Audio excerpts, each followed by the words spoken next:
The new ISO 37001-2025 edition is here. It replaces the previous 2016 edition. So, what has changed? The revised standard introduces several structural updates and clarifications.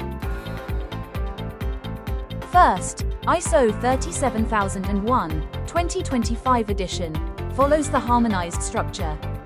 This aligns the standard with other ISO management system standards. It also introduces updated terminology and a more consistent structure.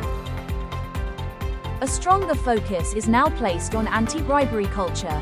The revised standard gives this topic its own dedicated clause. The standard also introduces a dedicated requirement for planning changes. Awareness and training requirements have also been restructured. Additional considerations have been introduced for non-financial controls. These include mergers and acquisitions. The revision also incorporates climate action considerations. It updates terminology and reorganizes certain requirements for greater clarity. Now, what does this mean for organizations certified to ISO 37001?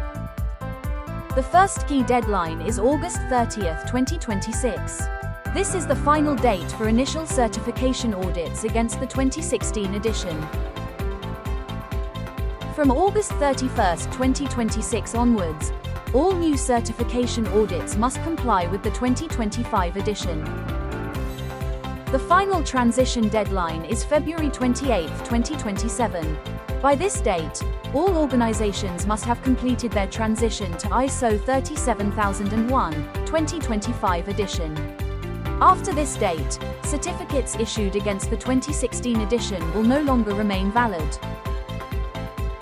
Libero Assurance is ready to support organizations throughout the transition.